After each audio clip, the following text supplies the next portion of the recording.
It is Wager Talk Today, and we are live on Monday, July the 22nd. We'll be live every day this week, noon Eastern, 9 a.m. Pacific, right here on Wager Talk TV. And don't forget, First Pitch Baseball, live at 11 a.m. Eastern. I just hosted the show today. It's archived 24/7, so you can watch it here on Wager Talk TV as well after you're done with us. I am Steve Merrill, filling in for the Prez. He'll be back tomorrow on Tuesday. But my co-host Teddy Covers is with me as always, and we've got a loaded show for this Monday. Lots of baseball, of course, because we're in the heat of the summer. We're going to start things off with Bryan Leonard. He's going to jump right in with the daytime game at 1 o'clock Eastern between the Rays and Yankees, so stay tuned. That's coming up in just a minute. Also going to look at the other New York team playing their fourth game of a weekend series, and that's the Mets and Marlins. Teddy's going to have a little post-All-Star big game, or what Bettors loan, post-All-Star break nuances. I said the hard word. Couldn't say the easy words. Ross Benjamin's going to be on after that talking about Twins and Dan Alexander's Phillies. And by the way, Dan Alexander is in the studio all week here for both the baseball show and Wager Talk Today, taking any live questions you have. So once again, ask away in the chat, whether it's here on Wager Talk TV, on YouTube, YouTube Shorts, Instagram Live, TikTok, Twitter, X. Man, we're on so many places. There's no excuse not to watch us. Ross Benjamin's also going to look at the Reds and Braves. Teddy's got a big game breakdown, Astros, A's, and then Andy Lang finally stopping with the damn baseball talk. Andy's going to look a little UFC 304 and NFL because football is right around the corner. And Teddy, before we get to Brian, we got to point out a great special at Wager Talk. You can get the rest of the baseball season free right now when you sign up for football, and it's an early bird price still, $7.77. Lucky Sevens get you football, college and pro, everything through the Super Bowl and the rest of baseball over a $400 value through the World Series for free. No promo code needed. Check that on at everyone's pages. Teddy Covers and myself, Steve Merrill, and also Bryan Leonard. Brian, that special is on your page right now because you do football and baseball. Welcome to the show, Bryan Leonard. Hope you are having a happy Monday. I am, and I had everything prepared ahead of time, so I had the ability to watch your show today on the baseball. And you guys did a terrific job, although I don't know if I agree with everybody, but you did a terrific job regardless. So I want to talk about this promo one more time real quick. This is an insane deal, Brian, before we get you going. This is for everybody, all right? Site-wide, WagerTalk.com. You get the entire NFL season. You get the entire college football season. And oh, by the way, we'll throw in MLB through the World Series. $7.77 every play, every day through February. That's as good a deal as you're going to find, folks. So, you know, if you want an NFL season pass, just the NFL, you don't have to worry about the college football. That's $5.29. You get the rest of MLB season for only $99. If you want the college football season pass, only $4.99 for every play every day. Again, you'll get the rest of the MLB season for only $99. But this combo pack, $7.77 for the entire season of NFL, the entire season of college, and the rest of the season in MLB, that's value. That's all I'm going to say there. All right. So that's one we have to hype because it's worthy of hype. That's an insane deal if you want to get on board with any of the cappers at WagerTalk.com for football. Brian, let's talk a little MLB. And we'll start. Where should we start? I'll let Steve start for us because I'm in. Well, early daytime, Teddy. There were only two series that are actually 4-game series, Brian, because nobody played Thursday, right? So it happens to be the two New York teams. Teddy's New York Mets against Drew Marlins, Miami Marlins. You're going to get to that one in a moment, but I want to start off with the daytime game because the Rays and Yankees play here in about an hour exact, actually, at 1:05 Eastern. Yankees offense went a little cold this weekend, to say the least, after a decent showing on Friday. What are you doing with this one, Brian? As you know, we broke this down. Drew Martin actually had a take on this on MLB First Pitch an hour ago, so I'm interested, Brian, to hear your take on Rays and Yankees here at 1 o'clock Eastern. Well, first of all, I'm very happy today because normally when I'm on a Monday, there's only a few games. There's only 4 teams not playing today. So there's a lot of games here. And plus, as you mentioned, Prez will be back on a Tuesday, which makes being on Monday even better. Greatest Monday ever. But let's get back to the baseball game. As you mentioned, this is a game that's going to be starting in about an hour, so I wanted to get this one up and running. The Rays look like a team about to go on a run to me. 2 of their year-long injured starting pitchers, Drew Rasmussen and Jeffrey Springs, are out on rehab assignments right now. They just got back Shane Baz from injury, and Taj Bradley is really broken out as of late. He's been terrific. And their best starter, had Tommy John surgery. He's missed the whole season. He won't be back till next year. So they're really set up pretty well in their pitching standpoint. Junior Caminero, one of the most exciting players in the majors, in the minors, is just about ready to be promoted. And despite all the health concerns for this team, who's had a lot of injuries, they enter today with a 50-49 record, a winning record despite everything that has happened to the Tampa Bay Rays.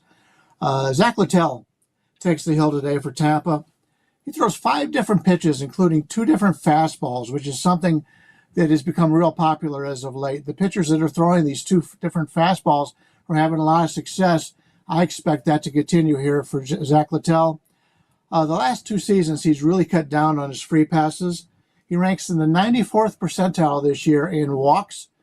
The Yankees counter with Carlos Rodon, and we seem to be talking about Carlos Rodon a lot on the shows that I do. He's got a 4.63 ERA, 1.28 whip. His xERA, expected ERA, is 4.47. So basically, the veteran lefty is getting the results he deserves. Both starters are fly ball pitchers, so this isn't the best stadium to pitch in. Some will likely see some runs scored in this one, but I think Tampa Bay is the one that we're going to get the runs for, the majority of the runs, and this is a really nice price here. The Rays against lefties this season, a 118 WRC plus. They're very good against southpaws. Plenty of underdog value here for the Rays. If you don't want to play the Rays to win outright as a dog, playing the Rays on the over for team total was something that I also considered. I think the Yankees are being overrated here. Give me the Rays plus the number. Brian, you're number 1 in MLB net profit over the last 30 days. You're number 1 in MLB net profit over the last 60 days.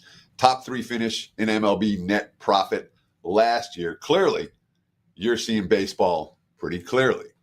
So when we talk about strategies here, you just said something at the very top. You said, I think Tampa's going to go on a run right now.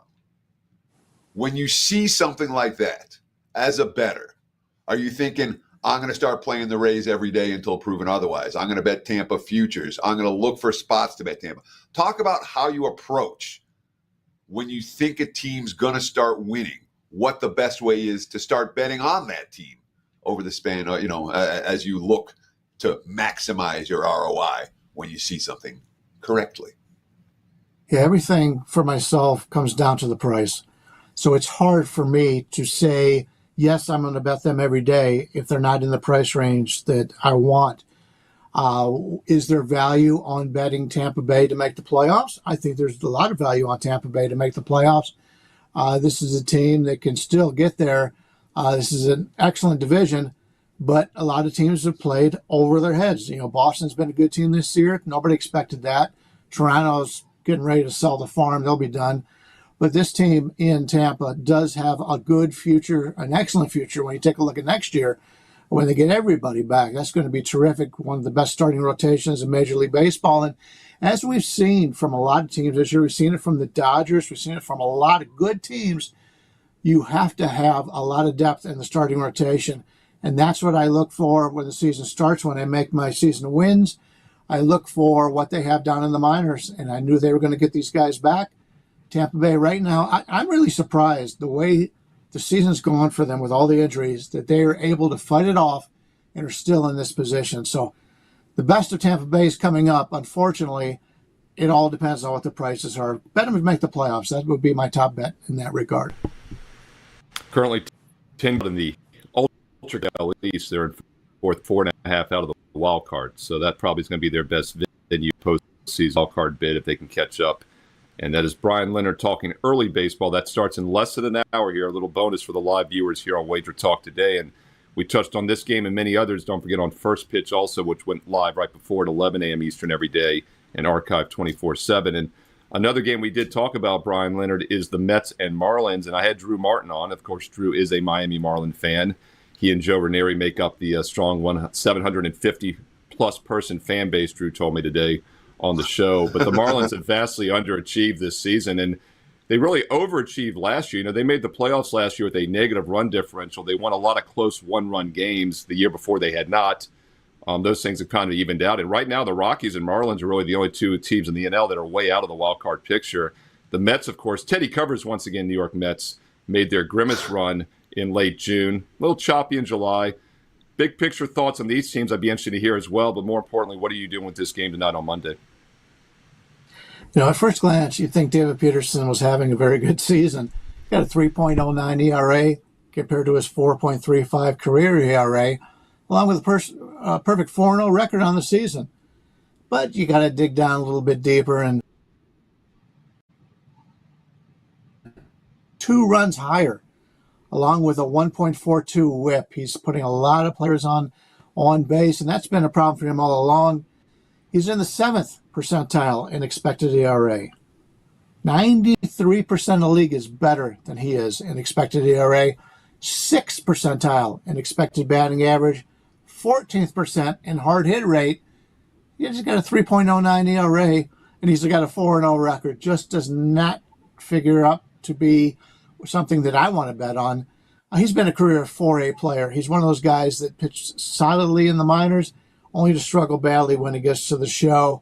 I expect him to really blow up the rest of the season here.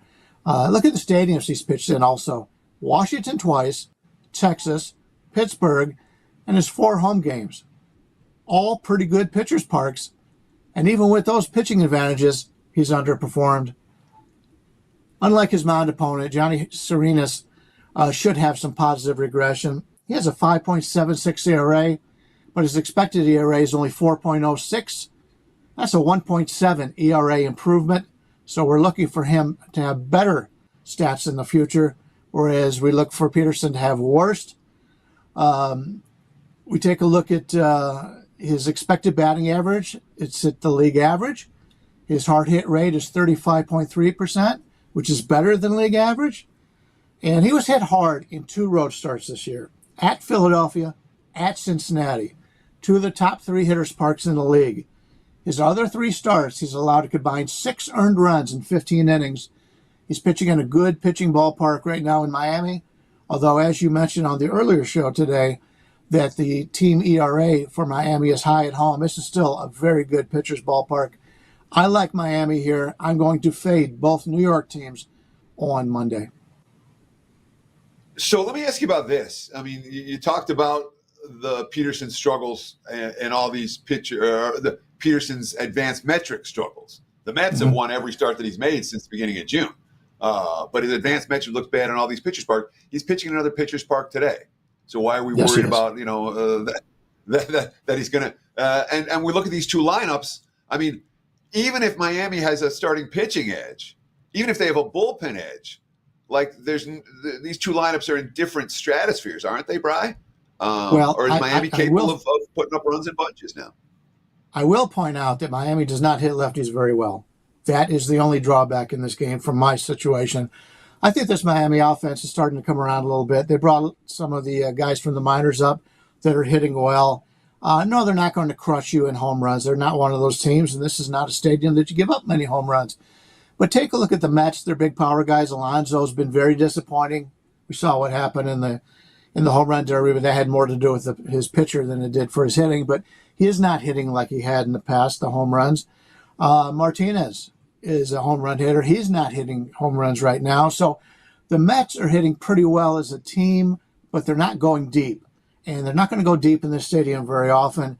And if you just take a look at the expected ERA, we've got the Mets pitcher at 5.35. We got the Miami pitcher at 4.06. And you're getting them as a sizable underdog. Yeah, Miami's not one of the better teams in the league, but the Mets are a team that are a little bit overrated in my regard right now. We can just grimace and hold our noses and bet Miami, and I think we're in pretty good shape. God, I saw what he did. I caught that instantly, Bryan Leonard. Nothing gets by me. The purple thing, that grimace thing. Yeah, the Mets went on a mighty run with the grimace throughout the first pitch, and we'll see if the All-Star break disrupts that momentum or not. The Mets with Peterson about $1.45 favorite tonight.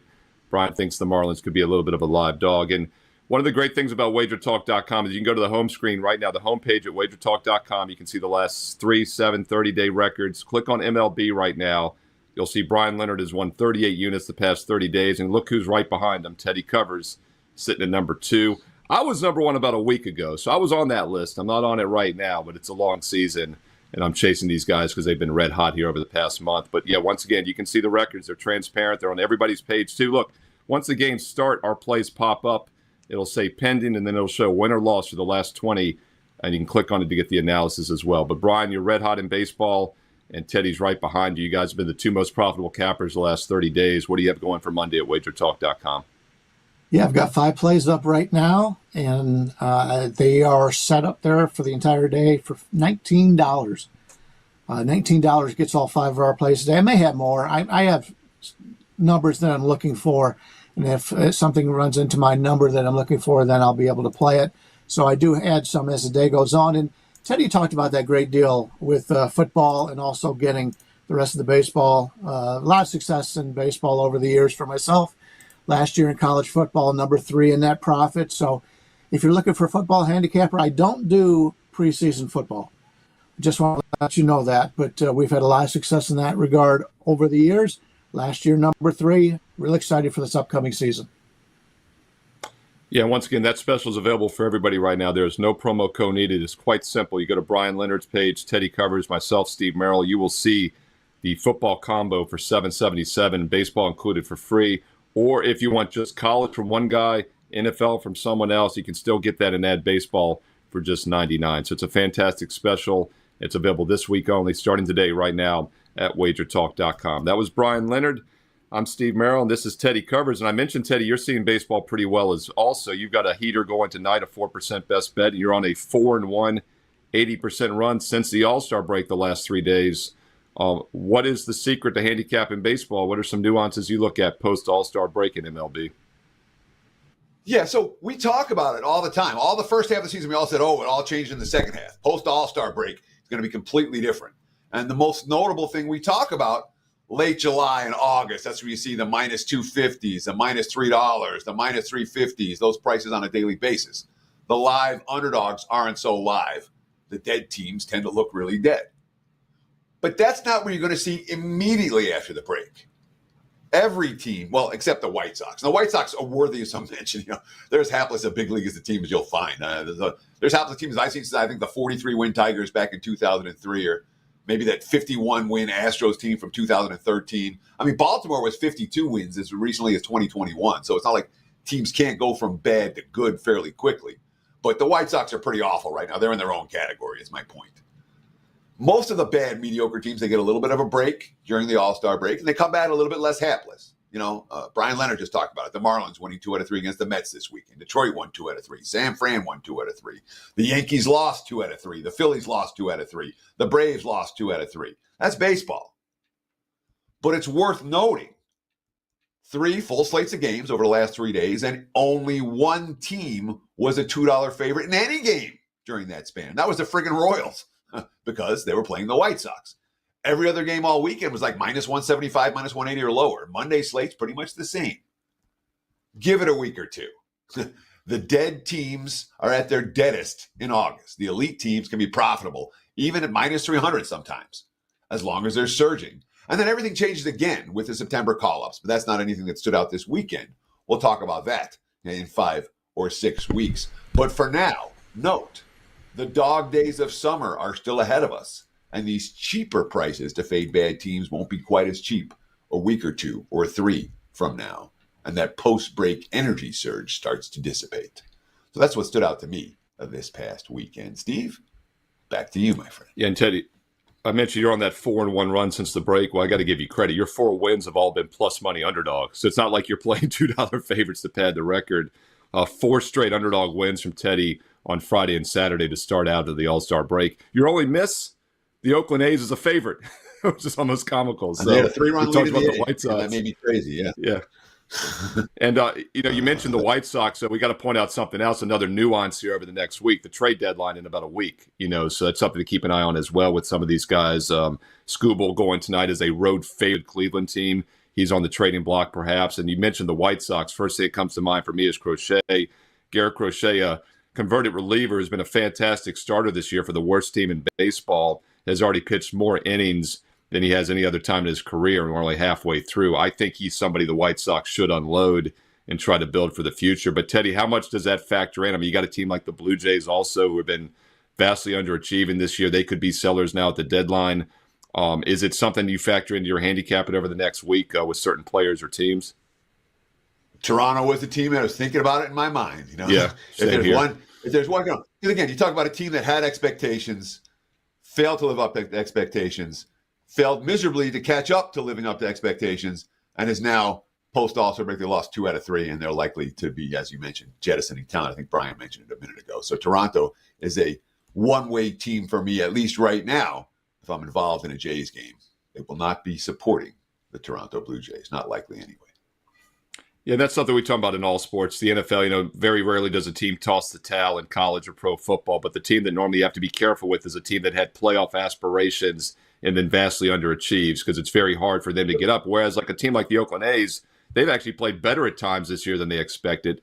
So you don't have to worry about them tossing the towel because there's no towel to toss when you're a bottom feeder. So it's an interesting angle that we'll keep an eye on here over the next week. The trade deadline, I believe, is the last day of July here in about 9 days on July 31st. That's Teddy Covers. I'm Steve Merrill. If you're finding this useful, hey, give it a thumbs up, a like, and don't forget to subscribe to WagerTalk so you never miss the great free content.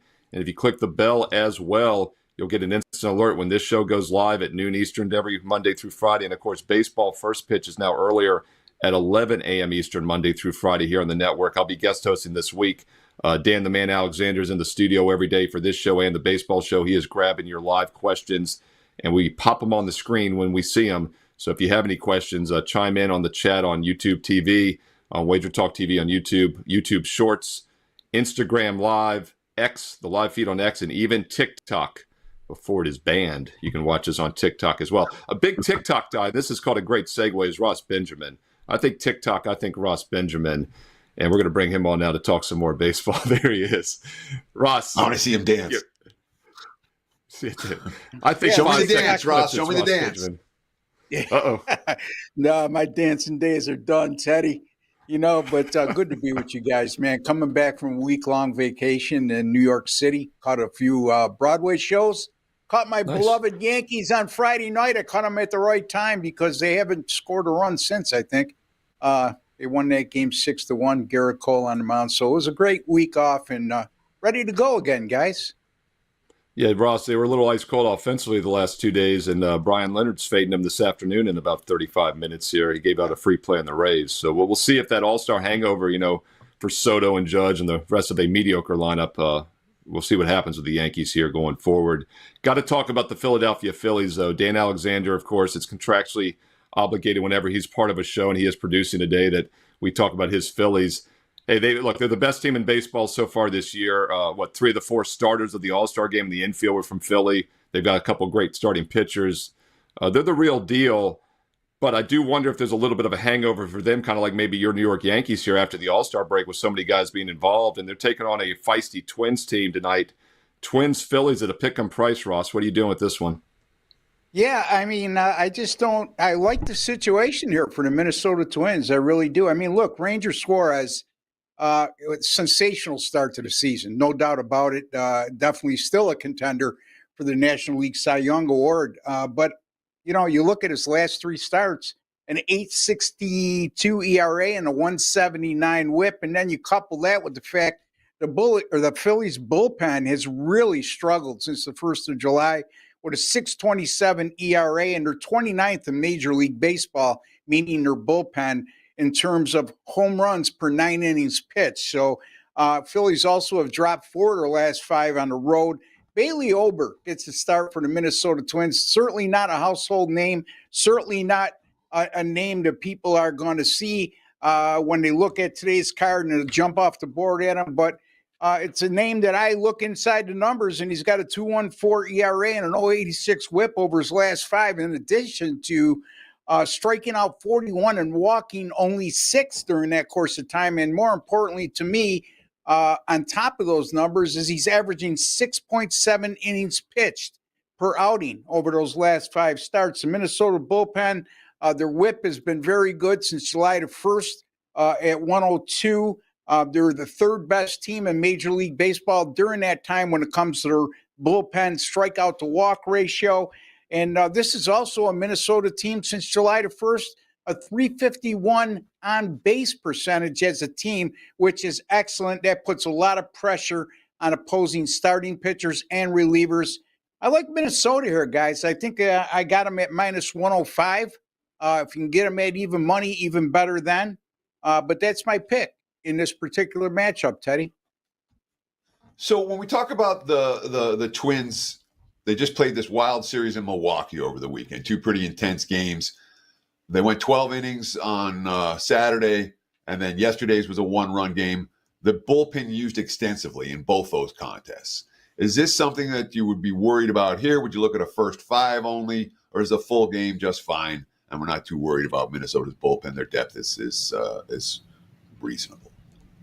Yeah, it's a good point, Teddy, and something that I did consider. But when you look at, like I alluded to, Bailey Ober over his last 5 starts is averaging nearly 7 innings pitched per outing. So now, Right. with that kind of longevity that he's putting up right now, we're really looking at the back half of the Minnesota bullpen and probably taking a load off the Minnesota bullpen in terms of workload, I should say. So, yeah, it's a good point. But, again, I'm focusing in on the starting pitching matchup, and Ober does give you innings, Teddy. So that will somewhat lessen the concern when it comes to what you just mentioned. Ross Benjamin going with the Twins at home at a pick 'em price, and the better news that you're still on the air here after fading Dan Alexander's Phillies because he controls the switch and he did not boot you. So we are good to move on to the next game here. Hey, we talked about Reds Braves earlier on MLB First Pitch. Brian Power actually had a pitcher prop in this game. We also I've got a free play on the side. And don't forget about the free plays. A lot of cappers have numerous free plays up every day at WagerTalk.com. I've got a free play on Reds Braves side tonight on my page right now for Monday, along with the best bet. But Ross, I want to get your take on the total here. We have not talked about the total yet today on Monday on the Reds Braves. Currently set at 8. Are you going over or under tonight in Atlanta? Yeah, I'm looking at a low-scoring game here, guys. You look at these 2 starting pitchers, both appeared in the All-Star break or All-Star game, excuse me. Hunter Green, not so good in the All-Star game, but Ronaldo Lopez pitched 1 inning in scoreless baseball. Cast that aside. I don't even consider that. Hunter Green, though, over his last 3 starts prior to the All-Star break, a 102 ERA and an 085 WHIP. He's not giving you a lot of innings. But he's going to be facing an Atlanta team that's really struggled offensively of late. I mean, as a matter of fact, they're averaging 2.9 runs per game over their last 7 games. So this sets up well for Hunter Green to give you at least a good 5.5 to 6 innings pitched. Ronaldo Lopez at home this year has just been unbelievable. A 1.24 ERA at home. And the Atlanta bullpen since July the 1st, really good. 2.39 ERA, 0.99 WHIP. As a matter of fact, this Braves bullpen has been amongst the best in baseball all season long.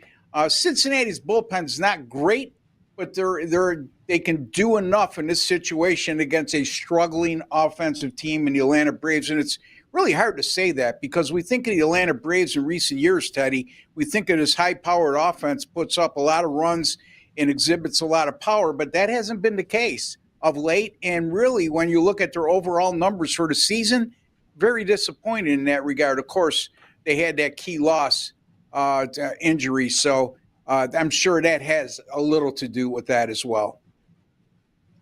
Yeah, so the 8s are gone. We're looking at 7.5s now, pretty much across the board, looking at the free Wager Talk Live option. Yeah, I don't see any 8s still standing on that. So at 7.5, here's my question for you.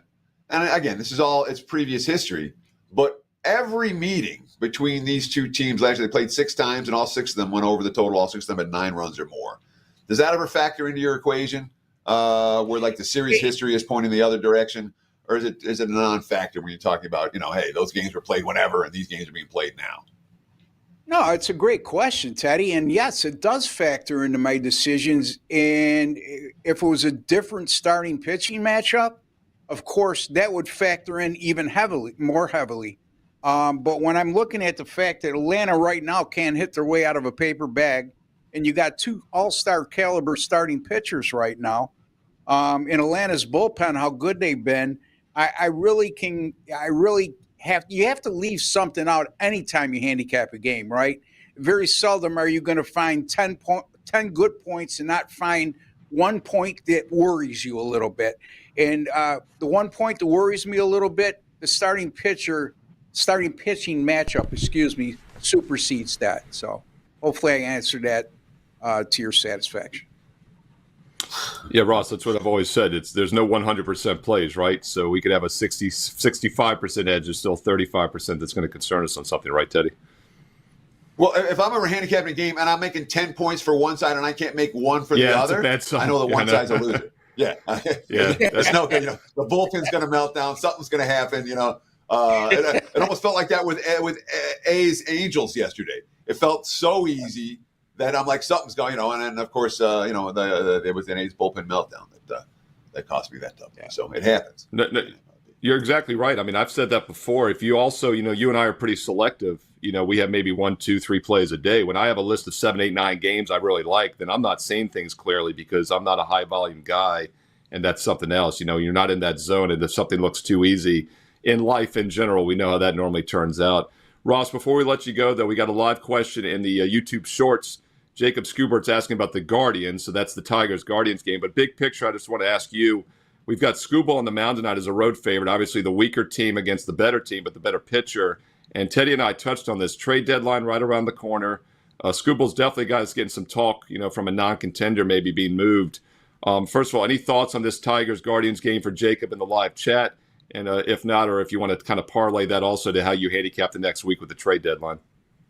Well, you guys have heard me say this many times. You have to think like an odds maker to be successful in this business. You're not always going to be right thinking that way, but you're going to be a half a step ahead of the rest of novice bettors when it comes to sports betting. And yeah, when you see a team like the Tigers with the record they have versus a team like Cleveland with the record they have, and the Tigers are the favorite, it certainly should open up that train of thought that why is that? And Scooble's an excellent starting pitcher, and I can't imagine, I think he would welcome the opportunity to go to a contender.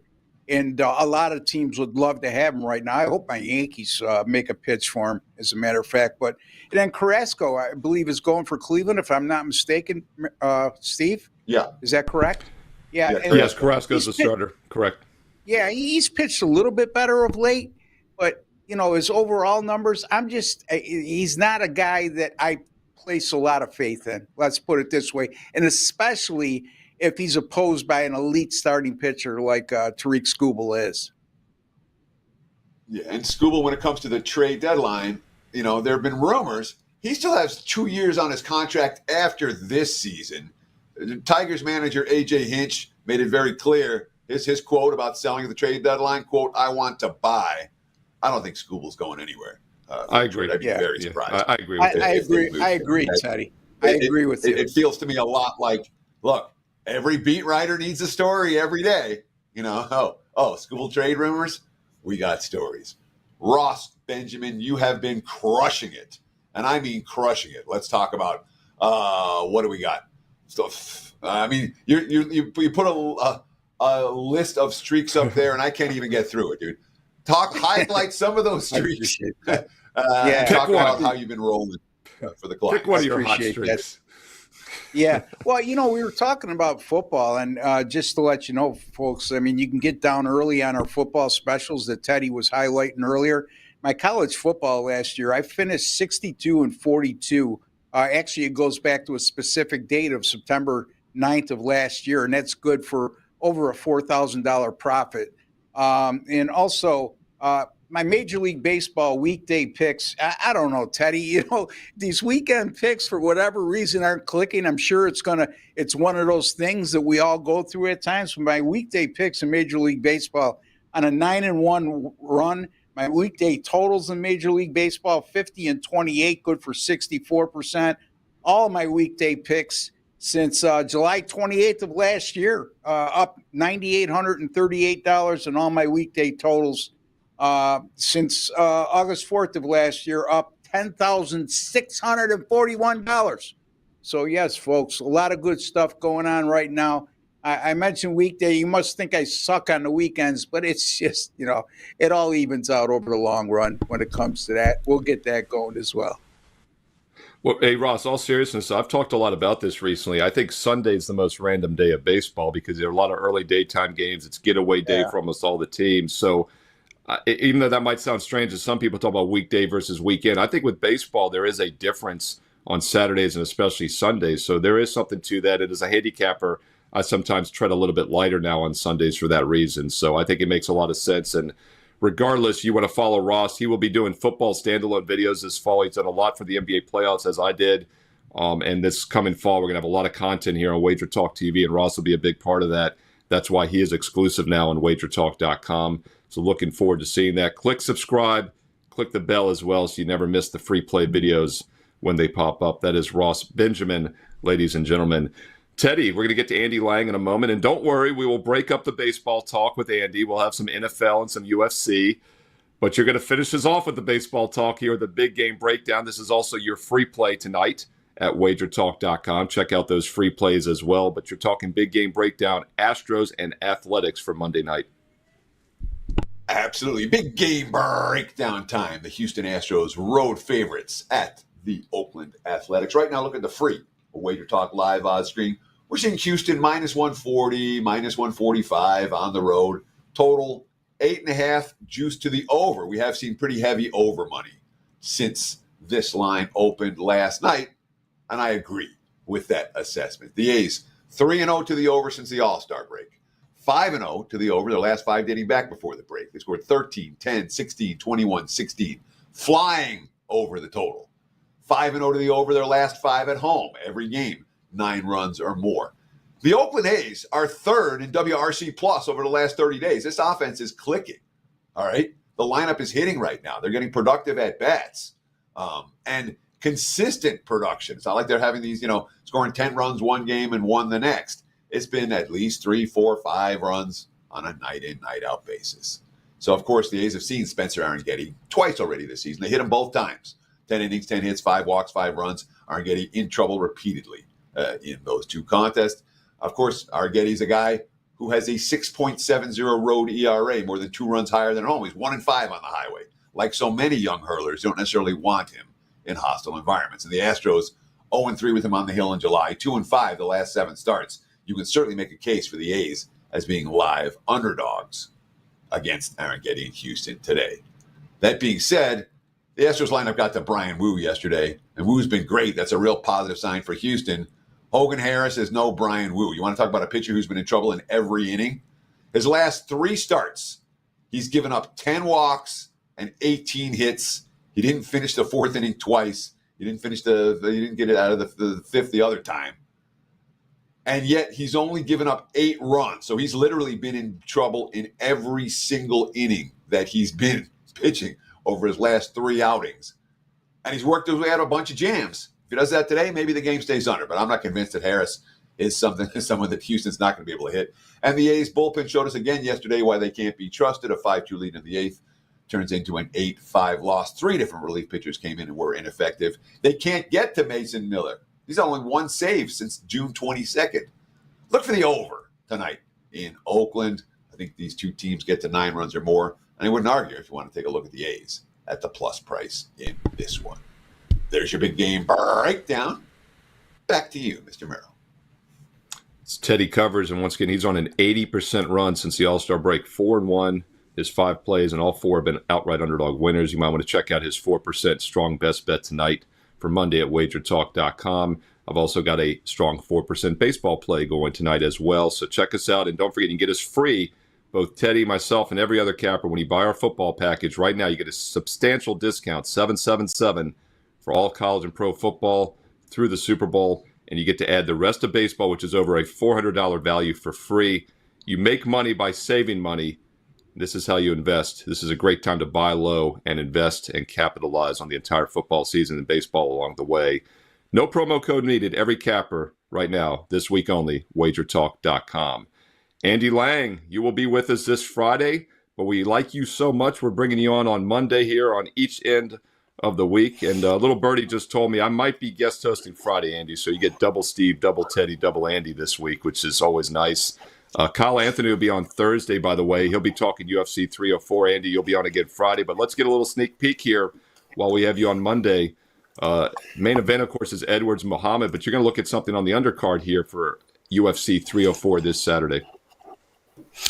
Yeah, Molly McCann is fighting as she normally does over in Europe, and I'm really surprised you're getting plus money on the under 2.5. Molly McCann's last 4 fights have ended in the first round.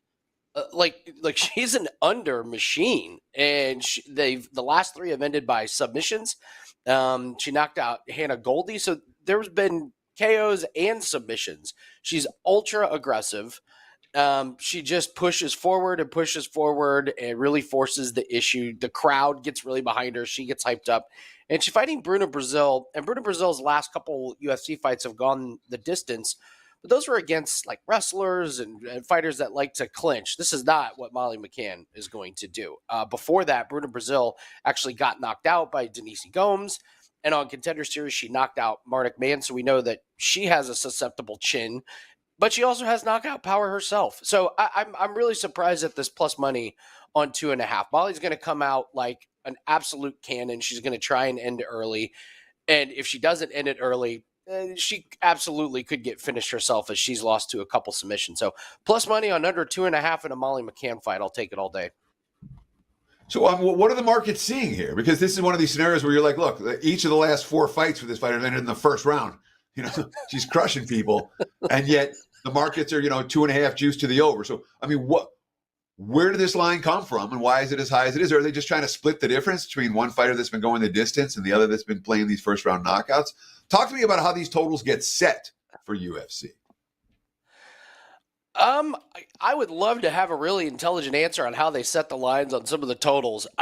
Some of them I just don't understand. I mean, the book set prices on, fight to go the distance, over or under 2.5 rounds, and then you got some fights that are even 1.5 rounds. How they came up with plus money on 2.5, I don't get. It probably is because Bruna Brasil's last 2 fights have gone the distance, but she fought Loma Lukebomi. That's a wrestling, kind of grappling type of match. Shauna Bannon, that was a lot of clinching up against the fence. This stylistic just doesn't make any sense. I would be stunned if this stays plus money for the rest of the week. There's no way I'm the only person that's noticed that you're getting plus money on a Molly McCann fight to go under 2.5 rounds. Like, it's not even 1.5 round. It's under 2.5. So you can get a finish in the first, in the second, or in the first half of the third round, and you still cash it. So, most of the time I agree with the lines on the totals, Teddy, but on this one, I'm confused. I'll gladly take the plus money.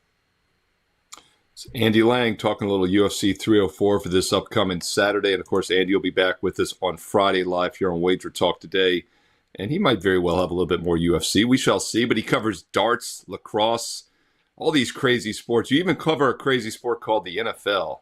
So let's talk about that, Andy.